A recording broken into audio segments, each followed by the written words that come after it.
बोला है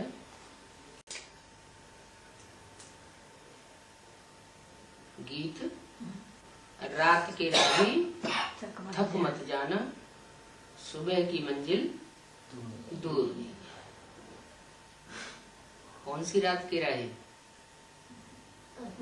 है? हाँ, बार बार अज्ञान बुद्धि को पकड़ लेता है ना, माया पकड़ती है तो कोई न कोई श्रीमत के खिलाफ भूल हो जाती है। तो रात हुई ना, है सत्युग होगा, सवेरा होगा, तब तो कोई भूल होगी नहीं, फिर तो हम अभूल बन जाएंगे।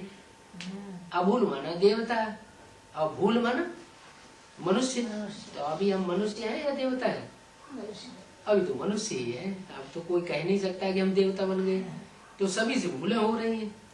तो कहा कि थक मत जाना। क्या? हाँ, कि अब तो हम देवता बनेंगे ही नहीं, हम तो बहुत मेहनत करके देख ली है। ओम शांति। गीत की 2 लाइन बच्चों ने सुनी। गीत शुरू हुआ होगा, तब तक बाबा क्लास में आ गए। तो बाबा कहते हैं गीत की 2 लाइन बच्चों ने सुनी। क्या? 2 लाइन। रात की राही थक मत जाना, सुबह की मंजिल। हाँ, सती रूपी सवेरा होने में अभी देर नहीं है। कब बोला? सन 65 से लेकर अब कौन सा सन हो रहा है? 2003 पूरा होने वाला है। तो कितने साल हो गए?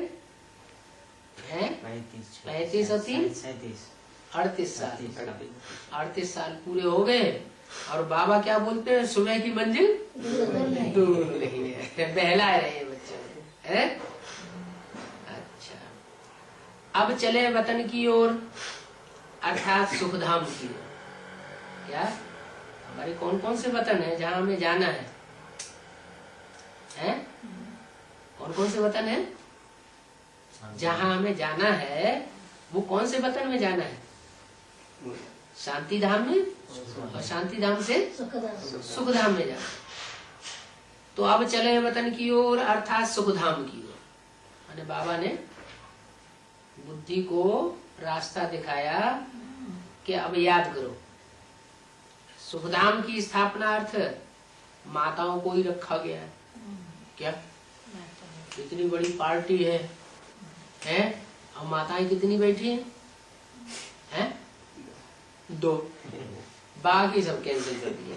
ऐसा दुर्योधन दुशासन, इनसे काम होने वाला नहीं है। ये अपनी वृत्ति छोड़ने वाले नहीं है।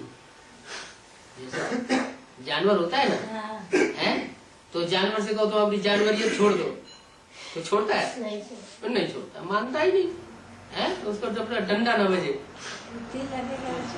है। हाँ, तुलसीदास में जैसे कहते हैं, ढोल गंवार शूद्र पशु नारी सकल ताड़ना के अधिकारी। क्या? इनकी जब तक पिटाई न हो तब तो मानने वाले है नहीं। तो बाबा ने कहा है, सुखधाम की स्थापना अर्थ माताओं को ही रखा गया। इसलिए किस लिए रखा गया? बात समझ में आई? माताओं को किस लिए रखा गया है? सुखधाम की स्थापना के लिए माताओं को ही क्यों रखा गया है? कुछ तो कारण होगा। क्या कारण है? हाँ, माताओं में पवित्रता के वाइब्रेशन ज्यादा होते हैं। वो भगवान के ऊपर जब श्रद्धा बैठा लेती है तो पवित्रता के लिए मजबूत हो जाती है। और भाई लोग जहाँ देखी तवा बारात आ गई, थाली आ गई सामने, तो बस फिर छोड़ दे देंगे। तो बाबा ने कहा ये पुरुष सब है दुर्योधन दुशासन। अब हमारी माताओं के ऊपर हमारी श्रद्धा है। किसने कहा? शिव बाबा ने। इनसे तो हमारी अब आस खत्म हो चुकी। किनसे खत्म हो चुकी आस? हाँ, भाइयों से। अब मैं ज्ञान का कलश किसको देता हूँ? माताओं को देता हूँ। इस सुखधाम की स्थापना माताओं को ही रखा गया है। ज्ञानामृत का कलश माताओं पर रखा है। जैसे ओपनिंग सेरेमनी व स्थापना की सेरेमनी की जाती है ना, ऐसे बाबा ने आकर के ये सेरेमनी कर दी। सुखधाम की स्थापना के लिए क्या सेरेमनी कर दी कि ज्ञान का कलश माताओं के ऊपर। लेकिन बाबा ने तो रख दिया माताओं के ऊपर, लेकिन पुरुष क्या करते हैं, पुरुष उल्टा उल्टा बीच में काम करने लग पड़ते हैं। कन्याओं माताओं को भी ज्ञान खुद सुनाना लग पड़ेंगे। क्या क्या करते हैं, और माताएं बेचारी पीछे हट जाती है। तो बाबा ने कहा ऐसे नहीं करना। अब क्या, बाबा ने तुम्हारे ऊपर श्रद्धा रखी है, तुम्हारे ऊपर जिम्मेवारी डाली है, तो माताओं कन्याओं को अपनी जिम्मेवारी उठाना चाहिए। हाँ, कन्याएं माताओं को समझाएं, माताएं कन्या माताओं को समझाएं, भाई लोग भले किसको, पुरुषों को समझाएं। तो माताओं को ही रखा है, ज्ञानामृत का कलश माताओं पर रखा है। तो परमपिता परमात्मा वैकुंठ की ओपनिंग कराते हैं माताओं।